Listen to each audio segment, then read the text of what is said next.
जय हिंद दोस्तों। आज की क्लास में आप सभी का स्वागत है। जैसा कि हम लोग भक्ति आंदोलन के बारे में पढ़ रहे थे, मेडिवल हिस्ट्री में भक्ति आंदोलन, मध्यकाल में एक भक्ति आंदोलन उभरा था, भक्ति और सूफी आंदोलन। तो अभी हम भक्ति आंदोलन के बारे में पढ़ रहे हैं और उसको हम लोग तीन भागों में बांटे थे। उत्तर भारत में भक्ति आंदोलन, दक्षिण भारत में भक्ति आंदोलन और महाराष्ट्र में भक्ति आंदोलन। तो पीछे के क्लास में हम लोग दक्षिण भारत में भक्ति आंदोलन के संतों के बारे में हम लोग पढ़ चुके हैं और आज की क्लास में हम उत्तर भारत के भक्ति आंदोलन के जो संत हैं उसके बारे में हम लोग पढ़ेंगे। तो भक्ति आंदोलन, भक्ति का अर्थ मैंने आपको बताया था कि ईश्वर की भक्ति करके उसको ईश्वर को पाना, ईश्वर से तादात्म्य स्थापित करना ही भक्ति आंदोलन है। कोई कर्मकांड नहीं, कोई वो नहीं, ये था भक्ति आंदोलन का मुख्य। आंतरिक क्रिया द्वारा, कोई बाह्य आडंबर नहीं, कोई पूजा नहीं, कोई कर्मकांड नहीं, कोई यज्ञ नहीं, कुछ नहीं, डायरेक्ट ईश्वर से तादात्म्य स्थापित, कैसे? भक्ति और प्रेम करके ईश्वर से। ठीक, ये था भक्ति का अर्थ। तो आइए अब हम भक्ति आंदोलन का जो उत्तर भारत में जो स्थिति थी उसके बारे में थोड़ा हम लोग पढ़ते हैं। ठीक, तो भक्ति आंदोलन जो उत्तर भारत में था वो आगे चल के दो हिस्सों में, दो शाखाओं में बट गया। आगे चल के जो उत्तर भारत का भक्ति आंदोलन था आगे चल के दो हिस्सों में, दो शाखाओं में बट गया। शुरुआत में तो नहीं था लेकिन आगे चल के बढ़ गया। तो क्या था? एक शाखा थी, क्या थी? एक शाखा थी निर्गुण शाखा, एक शाखा थी सगुण शाखा। एक थी निर्गुण शाखा और एक सगुण शाखा थी। ठीक, अच्छा, निर्गुण भी दो बटे, एक ज्ञान मार्गी थे, एक प्रेम मार्गी। और सगुण में भी एक कृष्ण भक्ति थी, एक राम भक्ति। माने एक लोग कृष्ण भक्ति, कृष्ण की भक्ति करते थे, एक लोग राम की भक्ति करते थे। सगुण शाखा में भी दो भाग, इसके बाद निर्गुण शाखा में भी दो भाग। ठीक, अच्छा, निर्गुण शाखा का मतलब क्या है? जैसे भक्ति आंदोलन में ईश्वर की भक्ति करके ईश्वर को पाया जाता है भक्ति में। ठीक, तो निर्गुण शाखा वाले किस ईश्वर की भक्ति करेंगे? किसकी भक्ति करेंगे? ऐसे ईश्वर की जिसका न रूप है, न रंग है, न आकार है, यानी निराकार है। ऐसा, ऐसे ईश्वर की निर्गुण शाखा वाले ऐसे ईश्वर की भक्ति करेंगे जिसका न रूप होगा, न रंग होगा, न आकार होगा, या कह लीजिए कि निराकार, निराकार होगा। अच्छा, तो जब न रूप होगा, न रंग होगा, न आकार होगा, निराकार होंगे, तो इससे आप क्या इन्फ्लुएंस ड्रा कर सकते हैं? इससे आप यही ड्रा कर सकते हैं कि जब रूप नहीं है, रंग नहीं है, आकार नहीं है, यानी कि ये लोग क्या करेंगे? मूर्ति पूजा वूजा नहीं करेंगे। भाई, जब न रूप है, न रंग है, न आकार है, कुछ है ही नहीं, तो मूर्ति पूजा के लोग क्या करेंगे? विरोध करेंगे, मूर्ति पूजा नहीं करेंगे, मंदिर मस्जिद को नहीं मानेंगे कि मंदिर मस्जिद कुछ नहीं। ये लोग क्या? केवल प्रेम करके, भक्ति करके, वो भी कैसे ईश्वर की? जिसका न कोई रूप है, न रंग है, न आकार है, निराकार है। ये हो गए निर्गुण शाखा वाले लोग। ठीक, अच्छा, निर्गुण शाखा वाले हो गए। अच्छा, सगुण शाखा क्या है? सगुण शाखा में ऐसे ईश्वर की लोग भक्ति करेंगे जिसमें, जिस ईश्वर का रूप भी होगा, रंग भी होगा, आकार भी होगा, और उसकी मूर्ति बना के लोग उसको पूजेंगे भी। ठीक, तो सगुण शाखा में रूप, रंग, आकार ये तीनों पाया जाएगा ईश्वर में, और उस ईश्वर की मूर्ति बना के पूजेंगे भी। जैसे आगे चल के कृष्ण की मूर्ति बना के पूजेंगे, राम की मूर्ति बना के लोग पूजेंगे। ठीक, तो निर्गुण सगुण आपकी समझ में आया होगा कि निर्गुण और सगुण है क्या। अब सगुण में मूर्ति पूजा का विरोध नहीं है, सगुण में मूर्ति पूजा लोग करेंगे, कर्मकांड भी करेंगे। ठीक, अच्छा, ये कृष्ण और राम आगे चल के इनको विष्णु के अवतार भी माना गया है। राम और कृष्ण को आगे चल के हिंदू धर्म में विष्णु का, और इन दोनों लोगों को विष्णु का अवतार भी माना जाता है। ये भी एक चीज आप जानते ही होंगे। ठीक, तो ये लोग मूर्ति बना के भक्ति करेंगे। ये लोग कोई मूर्ति नहीं, कुछ नहीं, कोई रंग, कोई रूप, कोई आकार नहीं, निराकार, उसकी भक्ति करेंगे। ठीक, अच्छा, निर्गुण शाखा में भी ज्ञान मार्गी है और एक प्रेम मार्गी है। ज्ञान मार्गी में कबीरदास और गुरु नानक है, ठीक। और प्रेम मार्गी में जायसी है। इसमें देखिए कृष्ण भक्ति में वल्लभाचार्य, मीराबाई और सूरदास है, ये तीन लोग हैं। राम भक्ति में रामानंद, चैतन्य महाप्रभु, तुलसीदास है। अच्छा, निर्गुण शाखा के सबसे प्रसिद्ध संत किसको कहा जाता है? कबीरदास को। निर्गुण शाखे के सबसे प्रसिद्ध संत कौन है? कबीरदास। उनके बाद है गुरु नानक। और सगुण शाखा के सबसे प्रसिद्ध संत चैतन्य महाप्रभु। इस बात को आप दिमाग में रखेंगे। अब जैसे निर्गुण शाखा में ज्ञान मार्गी में कबीरदास है, तो कबीरदास हिंदू धर्म, मुस्लिम धर्म में जो ये मूर्ति पूजा, जो ये मंदिर मस्जिद, इन सारी चीजों की आलोचना करते हैं कबीरदास। एक हिंदू धर्म में इन्होंने एक अपना एक दोहा लिखा है, दोहा हिंदू धर्म के लिए लिखा है कि पाथर पूजे हरि मिले, तो मैं जब पाथर पूजे अगर हरि मिल रहे हैं तो मैं पूरा पहाड़ पूज डालूं। कबीरदास ऐसे आलोचना करते हैं। इसी प्रकार मुस्लिमों का, जैसे हिंदू, इसी प्रकार मुस्लिम का भी, मुस्लिम धर्म का भी, कि काकड़ पाथर जोड़ने मस्जिद दियो बनाए। आप यूट्यूब पे, गूगल पे सर्च करिएगा, तो मतलब इतनी बड़ी मस्जिद पे चढ़ के तुम अजान करते हो, ये सारी चीजें क्या कुछ नहीं। तो इन मंदिर मस्जिदों का ये क्या करते हैं? आलोचना करते हैं। कौन? कबीरदास। ये भक्ति ज्ञान मार्गी है। ज्ञान प्राप्त करके ईश्वर को पाया जा सकता है, क्योंकि ईश्वर ही ऐसा है जिसका न कोई रंग है, न रूप है, न आकार है। तो वो किस शाखा में आ जाएगा? निर्गुण शाखा। प्रेम मार्गी में मलिक मोहम्मद जायसी है, जायसी है, ठीक। तो ये चीज आपको, अब निर्गुण शाखा सगुण शाखा आपको समझ में आया होगा कि क्या मैं ये कहना क्या चाह रहा हूँ, ठीक है। कृष्ण भक्ति में देखिए, कृष्ण भक्ति में वल्लभाचार्य, मीराबाई, सूरदास। मीराबाई मूर्ति बना के कृष्ण से अपनी भक्ति करती, कृष्ण से प्रेम करती थी, कृष्ण की पूजा करती थी। इसी प्रकार राम भक्ति में रामानंद है, तुलसीदास है, चैतन्य महाप्रभु है, ये लोग राम की भक्ति करते थे। तो उत्तर भारत में जो भक्ति आंदोलन था वो आगे चल के दो भागों में बट गया, निर्गुण शाखा, सगुण शाखा।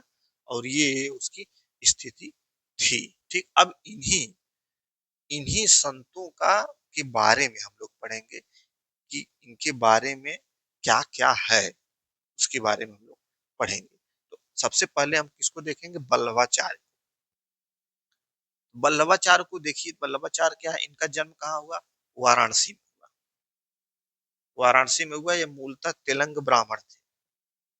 वल्लभाचार्य को मैं पीछे के क्लास में थोड़ा बहुत जिक्र भी किया था कि ये मूलतः तेलंग ब्राह्मण थे, लेकिन इनका जो वर्किंग फील्ड था, जो वर्किंग एरिया था, वो कहाँ था? उत्तर भारत में था। और नाम है वल्लभाचार्य। जैसे पीछे क्लास में मैंने निम्बकाचार्य के बारे में बताया, मध्वाचार्य के बारे में बताया, तो उनसे मिलता जुलता नाम। तो इस चीज को लेके आप कंफ्यूज नहीं होइएगा। ये हैं तो दक्षिण के, लेकिन इन्होंने, इनकी जो वर्किंग एरिया है वो कहाँ है? उत्तर भारत। तो वाराणसी में जन्मे और वाराणसी में ये इनकी मृत्यु हो गई। और इनका कार्य क्षेत्र था वृंदावन, वल्लभाचार्य, ठीक। अच्छा, इनका मत क्या है? शुद्ध अद्वैतवाद। अद्वैतवाद के बारे में भी पीछे मैंने बताया था। इनका मत है शुद्ध अद्वैतवाद। संप्रदाय है इनका रुद्र संप्रदाय। अच्छा, संप्रदायों के बारे में भी मैंने बताया था, जैसे श्री संप्रदाय और ब्रह्म संप्रदाय, रुद्र संप्रदाय। तो संतों के संप्रदायों से भी क्वेश्चन पूछे जाते हैं, इस चीज को भी अब ध्यान में रखेंगे। इनका रुद्र संप्रदाय है। पीछे के क्लास में मैंने श्री संप्रदाय, ये ब्रह्म संप्रदाय, ये सारी सारी चीजों के बारे में मैं चर्चा कर चुका हूँ। तो ये भी दिमाग में आप रखेंगे कि क्वेश्चन पूछे जाते हैं। एक तरफ संत देगा, एक तरफ संप्रदाय दे देगा, तो आप कंफ्यूज हो जाएंगे। इस तरह से इसको भी दिमाग में आपको रखना है। अच्छा, वल्लभाचार्य ने पुष्टि मार्ग की स्थापना की। पुष्टि मार्ग की स्थापना की, इसका क्या मतलब है? पुष्टि मार्ग की स्थापना, इसका मतलब यह है कि सब कुछ भगवान की दया पर निर्भर करता है। सब कुछ भया भगवान की दया पर निर्भर करता है, और भगवान से दया पाने के लिए हमको भगवान की भक्ति करना पड़ेगा। ये इस पुष्टि मार्ग की स्थापना करने मतलब भक्ति करके हम भगवान की दया पा सकते हैं, भगवान को हम पा सकते हैं भक्ति दया के लिए। तो पुष्टि मार्ग की स्थापना का मतलब यही हुआ कि सब कुछ भगवान पे निर्भर है, डिपेंड है। इसलिए हमको भगवान की पूजा करनी चाहिए, उनकी भक्ति करनी चाहिए, जिससे हम लोग भगवान को प्राप्त कर सके। अच्छा, ये वल्लभाचार्य जो थे ये आजीवन गृहस्थ थे। मतलब इन्होंने बकायदे शादी उदी, बच्चे उच्चे सब कुछ इन्होंने किया था। और कभी इन्होंने, ये आजीवन गृहस्थ थे, कभी भी इन्होंने सन्यास नहीं धारण किया। ये कोई सन्यास वन्यास नहीं ग्रहण किए वल्लभाचार्य। शादी बच्चे सच्चे सब कुछ, मतलब आजीवन गृहस्थ थे। गृहस्थ ही में इनकी मृत्यु भी हुई। तो ऐसे कई संत हैं जो आजीवन गृहस्थ थे, जिन्होंने सन्यास नहीं लिया। तो ये इन्होंने, वल्लभाचार्य ने सन्यास नहीं लिया था, बकायदे शादी उदी करके बच्चे उच्चे करके एकदम देसी जीवन, गृहस्थ जीवन जी रहे थे। ठीक। अच्छा, इनके पुत्र थे, वल्लभाचार्य के पुत्र थे विठलनाथ, जिन्होंने एक संघ बनाया था जिसे हम कहते थे अष्टछाप। अब इसका क्या मतलब है? अष्टछाप का मतलब होता है 8 कवियों का एक संघ। किसने बनाया था? विठलनाथ। उसको क्या कहते थे? अष्टछाप। अच्छा, विठलनाथ को अकबर द्वारा जागीर प्रदान की गई थी। अच्छा, इसका क्या मतलब है कि विठलनाथ द्वारा, अ, विठलनाथ को अकबर द्वारा जागीर प्रदान की गई। तो इससे आप क्या इन्फ्लुएंस ड्रा कर सकते हैं? इससे आप ये ड्रा कर सकते हैं कि जो विठलनाथ थे वो किसके समकालीन थे? अकबर के समकालीन। तो समकालीन से भी क्वेश्चन पूछे जाते हैं कि फला संत किसके समकालीन थे? हुमायूं के समकालीन थे, अकबर के समकालीन थे। तो समकालीन से भी क्वेश्चन, कबीरदास किसके समकालीन थे? तो इसको भी दिमाग में रखना है। इससे इन्फ्लुएंस ये ड्रा कर सकते हैं कि जो, चूंकि अकबर द्वारा इनको जागीर दी गई थी, यानी कि ये अकबर के समकालीन हो गए विठलनाथ। ठीक है, इस चीज को भी आप दिमाग में रखेंगे। ये मैंने अभी आपको बताया कि विठलनाथ का एक अष्टछाप था। तो ऐसे मैं आपको 2-3 शब्दों के बारे में पहले भी जिक्र कर चुका हूँ, जैसे नवरत्न। चंद्रगुप्त विक्रमादित्य के दरबार में नवरत्न थे, आगे चल के मैं जब अकबर बताऊंगा तो उसके दरबार में भी नवरत्न होंगे। फिर मैंने एक बताया था अष्टदिग्गज, फिर एक बताया था अष्टप्रधान। ये सारी चीजों की चर्चा मैं कर चुका हूँ। यहाँ पे देखिए, अष्टछाप, अष्टदिग्गज कृष्णदेवराय का था, यहाँ पे अष्टछाप विठलनाथ का है, अष्टप्रधान शिवाजी का होगा। तो ये सारी चीज आगे जब शिवाजी बताऊंगा तो उसमें बताऊंगा मैं। अकबर बताऊंगा तो वो भी मैं बताऊंगा कि नवरत्न कौन कौन थे, क्या था। लेकिन अभी के लिए आप इतना जानिए कि जो अष्टछाप था ये विठलनाथ द्वारा बनाया गया एक संघ था, 8 कवियों का एक संघ था। अकबर द्वारा इनको, विठलनाथ को जागीर दी गई थी। तो वल्लभाचार्य के बारे में बस इतना ही है, इससे ज्यादा आपको नहीं पढ़ना है। आजीवन गृहस्थ थे, मैंने आपको बताया ही। बकायदे शादी उदी करके एकदम फिट थे, बच्चे भी थे। सन्यास, इन्होंने कभी सन्यास नहीं लिया। तो ऐसे बहुत संत हैं, ऐसे कई संत जिन्होंने सन्यास नहीं लिया, बकायदे आदि गृहस्थ भी थे और संत भी थे। ठीक है, तो निर्गुण शाखा, सगुण शाखा, वल्लभाचार्य। अब आइए हम आगे, आगे के संत को देखते हैं। रामानंद। रामानंद को मैंने आपको बताया था कि दक्षिण भारत से उत्तर भारत में भक्ति आंदोलन को ले जाने का श्रेय किसको जाता है? रामानंद को जाता है। यानी कि दक्षिण से उत्तर कौन ले गया? रामानंद ले गए। तो एक चीज मैं आपको बता चुका हूँ। ठीक। अच्छा, इनका जन्म जो है प्रयागराज, यानी इलाहाबाद। ये एक कान्य कुब्ज ब्राह्मण परिवार से संबंधित थे, रामानंद। ठीक है, ये रामानंद बहुत ही महत्वपूर्ण है, बहुत ही महत्वपूर्ण है। क्यों महत्वपूर्ण है? क्योंकि इन्होंने दक्षिण से उत्तर में सर्वप्रथम ले जाने का श्रेय रामानंद को ही जाता है, इसलिए रामानंद बहुत महत्वपूर्ण है। इनका जन्म भी महत्वपूर्ण है, प्रयाग में हुआ, कान्यकुब्ज ब्राह्मण परिवार में हुआ। इनका कार्य क्षेत्र वाराणसी था। अच्छा, जन्म प्रयागराज में हुआ, प्रयागराज के बगल में ही वाराणसी है। तो ऐसा नहीं है कि इनका कार्य क्षेत्र वाराणसी था तो प्रयागराज में इन्होंने कुछ नहीं किया, प्रयागराज में भी रहा होगा। लेकिन मुख्य रूप से सेंटर कहाँ इनका था? वाराणसी में ही था इनका कार्य क्षेत्र। ठीक, अच्छा। संप्रदाय रामानंदी, अच्छा, संप्रदाय रामानंदी का मतलब है कि जो इनके रामानंद के जो अनुयायी थे उनको उनको रामानंदी कहा जाता था। संप्रदाय रामानंदी का यही अर्थ है कि जो रामानंद के अनुयायी थे उन अनुयायियों को रामानंदी कहा जाता था। ठीक, अच्छा, इनका योगदान क्या है? तो योगदान आप जान ही रहे हैं कि दक्षिण से उत्तर ले जाने का श्रेय। योगदान उत्तर भारत एवं दक्षिण भारत के बीच सेतु का कार्य। तो इन्होंने एक सेतु का कार्य किया, या क्वेश्चन आपसे अगर पूछा जाए कि निम्नलिखित में से किस संत को भक्ति आंदोलन का दक्षिण से उत्तर ले जाने का श्रेय दिया जाता है, तो उसका आंसर क्या होगा? रामानंद होगा। ठीक, अच्छा, भक्ति, इन्होंने राम की भक्ति की, ना कि विष्णु की। अब आप रामानंद, अभी मैंने आपको बताया ना कि सगुण शाखा निर्गुण शाखा, तो ये सगुण शाखा से संबंधित थे रामानंद। इन्होंने राम की भक्ति की, ना कि विष्णु की भक्ति की। आगे राम और इनको लोगों को विष्णु का अवतार ही मान लिया गया, लेकिन ये डिफरेंशिएट करने के लिए मैंने लिखा है कि ना कि विष्णु की भक्ति बल्कि किसकी? राम की भक्ति। ठीक, तो ये भी दिमाग में आप रखेंगे। अच्छा, प्रचार प्रसार। सबसे पहले, अच्छा, इन्होंने अपने जो मत था उस मत का प्रचार प्रसार करने के लिए इन्होंने सबसे पहले हिंदी का प्रयोग किया था। सबसे पहले हिंदी भाषा का प्रयोग किया, न कि संस्कृत आदि भाषा का। ठीक, अपने मत के प्रचार प्रसार में किसने? रामानंद। रामानंद बहुत महत्वपूर्ण। अच्छा, इनके कुछ शिष्य थे, रामानंद के कुछ शिष्य थे, और उन शिष्यों में अधिकांश शिष्य क्या थे? निम्न जाति के थे। कुल 12 शिष्य थे, लेकिन मैंने 4 का ही नाम लिखा है। क्यों 4 का ही लिखा है, ये भी बड़ा महत्वपूर्ण है। जैसे कबीर दास थे, ये जुलाहा थे। रैदास थे, ये मोची थे। सेना नाई थे। पीपा छत्री थे। ऐसे और कई लोग थे, लेकिन 4 का नाम इसलिए लिखा है कि इन चारों लोगों का उपदेश आदि ग्रंथ में संकलित है। अब इससे भी क्वेश्चन पूछा जाता है, दे देगा कि निम्न संतों का उपदेश आदि ग्रंथ में सम्मिलित है।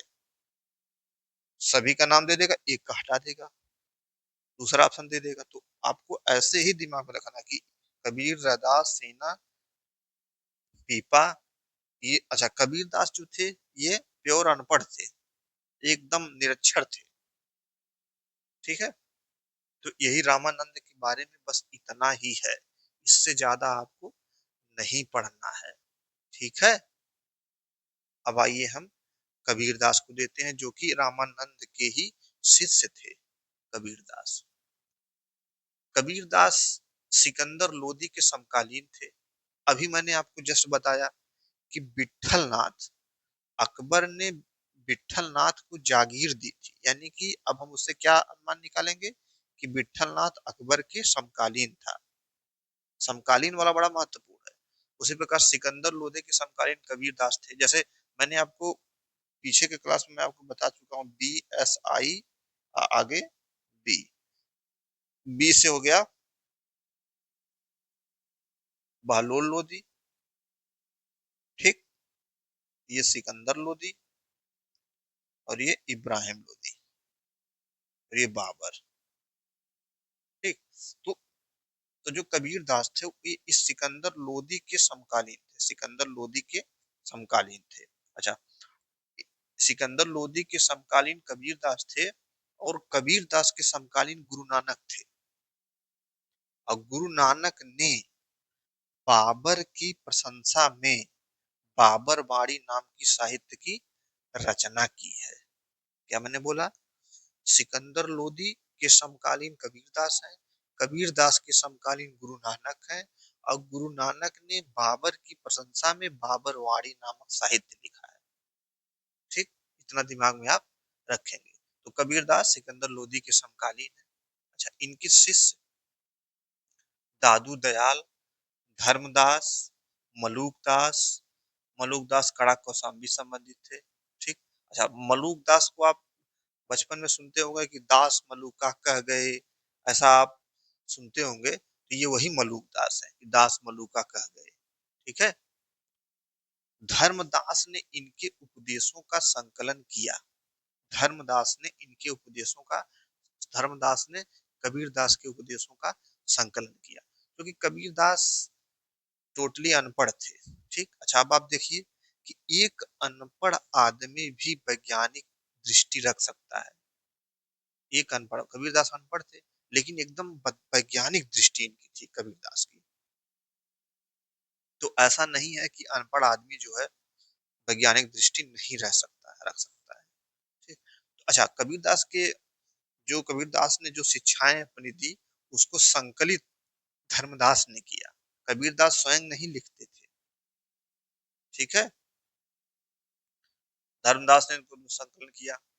कबीर व धर्मदास के बीच संवाद, अच्छा कबीर व धर्मदास के बीच जो संवाद हुआ है उसको अमरमूल नामक पुस्तक से संकलित किया गया है। हिंदू मुस्लिम एकता के समर्थक थे कबीरदास, हिंदू मुस्लिम एकता के समर्थक थे, लेकिन हिंदू धर्म में जो कुरीतियां थी उसको क्रिटिसाइज करते थे कि पत्थर पाथर पूजे हरि मिले तो मैं पूरा पहाड़ी पूज डालूं। मुस्लिम को वही कहते थे कि मस्जिद के ऊपर चढ़कर क्या अजान करते हो। तो हिंदू धर्म का भी क्रिटिसिज्म और मुस्लिम धर्म का भी क्रिटिसिज्म, लेकिन हिंदू मुस्लिम एकता के समर्थक थे। ठीक, कबीरदास बीजक इनका जो है कबीरदास के उपदेशों का क्या है, संकलन है बीजक। कबीर के उपदेशों का संकलन का क्या नाम है, बीजक। ठीक, तो रामानंद और इनके शिष्य कबीरदास। ठीक, आइए अब आगे देखते हैं। चैतन्य महाप्रभु, अब देखिए इनका जन्म बंगाल के नदिया डिस्ट्रिक्ट में हुआ था। ठीक, इनका कार्य क्षेत्र मुख्यतः तो पुरी था और वृंदावन में भी ये आता जाते थे। मृत्यु भी उनकी वहीं पुरी में, जो जहाँ पे इनका कार्य क्षेत्र था वहीं पे इनकी मृत्यु भी हो गई। ठीक, अच्छा इनका अन्य नाम निम्मी, गौरांग। अब गौरांग बताया जाता है कि बहुत गोरे थे, गोरे होने के कारण इनको इनका एक अन्य नाम था गौरांग। ठीक, कृष्ण के अवतार माने जाते हैं।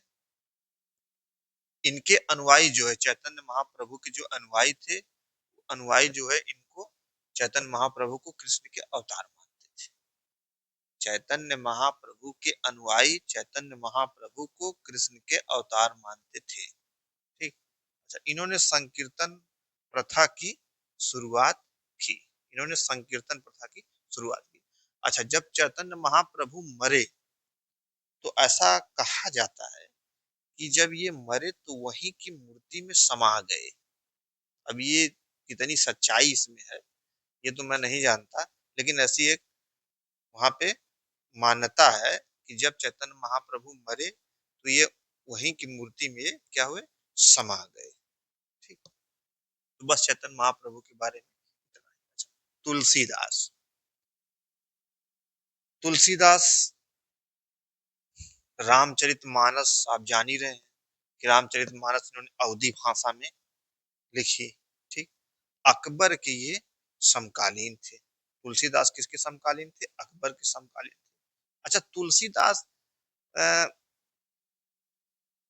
अकबर के दरबार में एक कवि था अबुल फजल, तो अबुल फजल ने अकबर के काल में अपने आईने अकबरी में बहुत से संतों का जिक्र किया है। क्या मैंने बोला कि अकबर के काल में अबुल फजल ने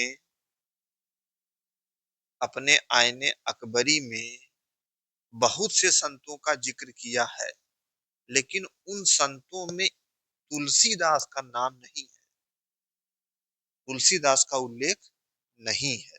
वही मैं लिखा हूं कि अबुल फजल ने आईने अकबरी में इनका उल्लेख नहीं किया है। आईने अकबरी में बहुत लोगों का उल्लेख है, बहुत संतों का उल्लेख है, लेकिन तुलसीदास जी का उल्लेख नहीं है। तो इससे हम लोग क्या अनुमान लगाएंगे, इससे हम लोग क्या अनुमान लगा सकते हैं, जब अकबर के अबुल फजल अकबर के दरबार में रहते थे, अब अबुल फजल ने ही आईने अकबरी लिखी, तो आईने अकबरी में तुलसीदास का जिक्र नहीं है। उससे यही हम लोग इन्फ्लुएंस ड्रा करेंगे कि तुलसीदास जो है इनके दरबार से संबंधित नहीं थे। किसके, अकबर के, अकबर के दरबार में संबंधित नहीं थे। तो वही आगे मैंने लिखा है कि अतः संभवतः ये अकबर के दरबार से संबंधित नहीं होंगे। लेकिन अकबर के समकालीन ये थे, भले अकबर के दरबार से संबंधित नहीं थे, लेकिन अकबर के, ये हम लोग एक अनुमान लगाते हैं किससे, अबुल फजल ने जवानी अकबरी में इनका उल्लेख नहीं किया, उस उल्लेख न होने के कारण हम लोग ये अनुमान लगाते हैं, या संभवतः हम लोग कह भी सकते हैं कि ये अकबर के दरबार संबंधित नहीं थे, लेकिन अकबर के समकालीन थे। अच्छा, समकालीन, अकबर के समकालीन, सिकंदर लोदी के समकालीन, समकालीन का मतलब क्या है? समकालीन का मतलब नहीं है कि उन्हीं के समय पैदा हुए या उन्हीं के समय मर गए, ऐसा नहीं है। आगे भी समकालीन का मतलब होता है कि उनके समय एग्जिस्ट करते थे, मैंने उनके समय थे, कब पैदा हुए कब मरे ये नहीं दिमाग में रखना है। अगर कोई व्यक्ति किसी के समकालीन है तो इसका मतलब वह व्यक्ति उसके समय एग्जिस्ट करता है, बस यही दिमाग में रखना है। अच्छा, किसी भी संत के जन्म और मृत्यु से आप यह अनुमान नहीं लगा पाएंगे, ये अनुमान लगाइएगा भी मत कि किसके किसके समकालीन थे, क्योंकि कंफ्यूजन होगा आपको, तो ऐसे दिमाग में आप रखेंगे। तो ये अकबर के समकालीन थे, बस तुलसीदास के बारे में इतना ही है।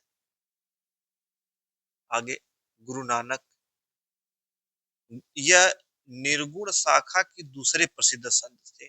तो पहले प्रसिद्ध संत कौन थे? कबीरदास थे। तो निर्गुण शाखा के पहले प्रसिद्ध संत कौन थे? कबीरदास थे। दूसरे प्रसिद्ध संत कौन थे? गुरु नानक थे। कबीर के समकालीन थे और इब्राहिम लोदी व बाबर के भी समकालीन थे। कैसे? देखिए, मैंने आपको बताया था पीछे के क्लासों में, BSI और आगे बाबर, ये है इब्राहिम लोदी, ये है बाबर। बाबर और इब्राहिम लोदी दोनों के समकालीन कौन है?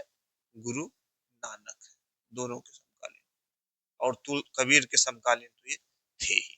तो इब्राहिम लोदी व बाबर, इब्राहिम लोदी व बाबर के समकालीन, ये समकालीन वाला जो मैं बता रहा हूँ, फला संत इनके समकालीन, फला संत उनके समकालीन, बड़ा महत्वपूर्ण है, इससे क्वेश्चन आते हैं। और समकालीन का मतलब भी मैंने बताया, अर्थ भी बताया कि समकालीन का मतलब ये नहीं है कि उसी काल में उसी के समय पैदा हुए उसी समय मर गए। जैसे अकबर के समकालीन कोई है, इसका मतलब ये नहीं है कि अकबर के समय पैदा हुआ और अकबर के समय मर गया, ऐसा नहीं है। बस ये दिमाग में रखना है कि जिसके समकालीन रहेंगे उसी के समय एग्जिस्ट में थे, अस्तित्व में थे। ठीक, इब्राहिम लोदी व बाबर के समकालीन थे। BSI याद है ना? BSI, बहलोल लोदी, सिकंदर लोदी, इब्राहिम लोदी। जाइए मेडिवल हिस्ट्री का पहला लेक्चर देखिएगा, उसमें सारा डिटेल में बताया। अच्छा, गुरु नानक ने बाबर की प्रशंसा में बाबर वाणी लिखी है, और गुरु नानक ने सिख धर्म की स्थापना भी की है। गुरु नानक ने बाबर की प्रशंसा में बाबर वाणी लिखी है। तो अब आप ये सोचेंगे कि सिखों और मुगलों में तो बहुत भयंकर युद्ध होता था, एक दूसरे को पसंद नहीं करते थे, और यहाँ गुरु नानक जो है बाबर भी तो मुगल था, यहाँ गुरु नानक बाबर की प्रशंसा में बाबर वाणी लिख रहे हैं। और आप तमाम युद्ध देखेंगे सिखों और मुगलों में, एकदम नहीं पटती थी। क्यों? आइए, शुरुआत में मैं आपको जानकारी के लिए बता दूं कि शुरुआत में ऐसा कुछ नहीं था। शुरुआत में जो मुगल थे, बाबर था, ये लोग में कोई बहुत विशेष दुश्मनी नहीं थी, सारा चीजें एकदम आराम से चल रहा था, कोई दिक्कत नहीं थी, बल्कि सपोर्ट भी करते थे मुगल। लेकिन बाद में अकबर से ही स्टार्ट होता, अकबर के बाद नीतियां, कुछ मुगलों की नीतियां ऐसी हुई, बाद में दोनों लोगों में कन्फ्लिक्ट हुआ, सिखों में और मुगलों में, फिर आगे चल के मामला बढ़ता गया। ठीक है, तो ये चीज नहीं समझना है कि बाबर की प्रशंसा में बाबर माड़ी लिखी तो इसका मतलब सिख धर्म और इसमें क्या नाम है मुगलों में पड़ती थी। शुरुआत में स्थिति ठीक थी, बाद में अकबर के बाद स्थिति एकदम बिगड़ गई। ठीक, जन्म इनका, गुरु नानक का जन्म 1469 तलवंडी ननकाना साहब, मृत्यु 1539 करतारपुर पाकिस्तान, ये दोनों रकम है। अच्छा, ये करतारपुर बड़ा फेमस, चर्चा में भी रहता है। करतारपुर करतारपुर कॉरिडोर बना है, तो ये करतारपुर कॉरिडोर को आप जाके सर्च करिएगा, कि कितना भाग भारत में क्या है क्या नहीं, उसका पूरा इतिहास पढ़िएगा, आ सकता है एग्जाम में। ठीक है, तो करतारपुर कॉरिडोर को भी पढ़ लीजिएगा। इनकी मृत्यु करतारपुर में हुई, जन्म तलवंडी ननकाना साहब में हुआ। अब आइए, तो गुरु नानक के बारे में यही इतना है। ठीक, मीराबाई, मीराबाई के पिता मेड़ता के रतन सिंह राठौर थे, यानी कि मेड़ता के रतन सिंह राठौर की पुत्री कौन कौन थी? मीराबाई थी। ठीक, अच्छा, मीराबाई की शादी किससे हुई थी? राणा सांगा के पुत्र भोजराज से। ठीक, मीराबाई के पिता का क्या नाम था? रतन सिंह राठौर, मेड़ता के रतन सिंह राठौर थे। मीराबाई की शादी राणा सांगा के पुत्र भोजराज से हुआ था। ठीक, तो एक बार क्या हुआ कि भोजराज की लड़ाई में घायल होने से भोजराज की मृत्यु हो गई। ठीक, और इसके ही कुछ वर्षों बाद इनके भोजराज के पिता राणा सांगा की भी मृत्यु हो गई। अब राणा सांगा की भी मृत्यु हो गई, भोजराज मीराबाई के पति भोजराज की भी मृत्यु हो गई। अब इससे मीराबाई को मीराबाई विरक्त में आ गई। और जब विरक्त में आ गई, मतलब सब कुछ चला गया, विरक्त में आ गई। जब विरक्त में आ गई तो इन्होंने क्या किया कि कृष्ण को अपना फिर आध्यात्मिक पति मान लिया। कृष्ण भगवान को अपना क्या माना? आध्यात्मिक पति माना। अब पूरी लाइफ कृष्ण को ही आध्यात्मिक पति अपनी मानी। और इनकी मृत्यु कहाँ हुई? द्वारका में। द्वारका हुई कृष्ण भगवान का, तो वहीं पे द्वारका में ही अपना आध्यात्मिक पति मानी और वहीं पे अपना करती थी। इसके बाद द्वारका में ही इनकी मृत्यु भी हो गई। भोजराज इनके पति थे मीराबाई के। भोजराज की मृत्यु हो गई, साड़ा सांगा की मृत्यु हो गई, इससे मीराबाई विरक्त में हो गई। फिर इन्होंने अपना पति किसको मान लिया? कृष्ण भगवान को आध्यात्मिक पति मान लिया, और इनकी मृत्यु द्वारका में हो गई। ठीक, अच्छा, ये तुलसीदास के समकालीन थी मीराबाई। तुलसीदास के समकालीन का मतलब है कि तुलसीदास के साथ पत्र व्यवहार भी किया करती थी मीराबाई। तुलसीदास के साथ क्या? पत्र व्यवहार किया करती थी। अच्छा, इनके बारे में, मीराबाई के बारे में भी कहा जाता है कि यह भी जहां मृत्यु इनकी हुई ना, यह भी उसी मूर्ति में विलीन हो गई। क्यों देखती हैं? ये भी जैसे मैंने बताया ना कि चैतन्य महाप्रभु के बारे में भी कहा जाता है, मीराबाई के बारे में। अब कितना इसमें सत्य है, इस बात में आपको नहीं जानना है, इस डिबेट में मत जाइएगा, आपका समय लॉस होगा। ठीक है, मैं आपको एक जानकारी के लिए बता दिया। अच्छा, आगे सूरदास, या सूरदास को आगरा के अंधे कवि के नाम से जाना जाता है। अब आगरा के अंधे कवि का मतलब इनका आगरा में जन्म हुआ होगा, तो आगरा में जन्म हुआ, आगरा के अंधे कवि थे। अच्छा, इन्होंने क्या किया है कि कृष्ण की बाल लीला का एक सजीव वर्णन किया है, यानी कि ऐसा वर्णन किया है कि लगता है कि कृष्ण भगवान आपके एकदम सामने आ गए, सजीव वर्णन किया है। इनकी साहित्य है कुछ सूर सागर, सूर सुरावली, साहित्य लहरी, ये तमाम के साहित्य। सूरदास के बारे में बस इतना है। अच्छा, एक एक संत और शंकर देव है। अब उस शंकर देव के बारे में आप सर्च करके गूगल पे पढ़िएगा कि कहाँ भारत में कहाँ प्रचार किए, क्या किए। ठीक है, मैंने मुख्य मुख्य संतों के बारे में बता दिया। कुछ और भी संत है, अपना पढ़िएगा उसको, बहुत इंपॉर्टेंट नहीं है, लेकिन समय मिलेगा तो उसको आप गूगल पे सर्च करके पढ़ सकते हैं। जो महत्वपूर्ण है, ये एक्सटेंसिव कवर मैं कर रहा हूँ, ऐसा नहीं है कि ये कम है, ये एक्सटेंसिव कवर है। इसके बाद भी आप पढ़ सकते हैं। मैंने बताया ना कि इतिहास में पढ़ने की लिमिट नहीं है, जो रिलेवेंट टॉपिक है उसी को पढ़ना है। ठीक है, तो ये हो गया उत्तर भारत के भक्ति आंदोलन के संत, इतना ही है। ठीक है, इसको आप नोट कर लीजिएगा, इधर का भी ये सारा सारा ऐसे नोट कर लीजिएगा। चैतन्य महाप्रभु, गुरु नानक, तुलसीदास, मीराबाई, सूरदास। ठीक है, तो ये भक्ति आंदोलन के जो उत्तर भारत के संत थे, ये समाप्त होता है। अब केवल एक टॉपिक इसी में बचता है, क्या? कि महाराष्ट्र में भक्ति आंदोलन के जो संत थे वो क्या था। ठीक है, लेकिन वो आज हम लोग नहीं पढ़ेंगे, अगले क्लास में पढ़ेंगे। ठीक है, तब तक के लिए आप क्या करिए, भक्ति आंदोलन का शुरू से लेक्चर उठाइए, पढ़िए, और आज वाला पढ़िए। ठीक है, चिंतन मनन कीजिए, और आगे क्वेश्चन सॉल्व करिए। नहीं आता है कमेंट करके आप पूछ सकते हैं। ठीक है, तो अगले लेक्चर में क्या पढ़ेंगे हम लोग? महाराष्ट्र में भक्ति आंदोलन। ठीक, तो मिलते हैं आपसे अगले लेक्चर में। तब तक के लिए मस्त रहिए, व्यस्त रहिए। जय हिंद।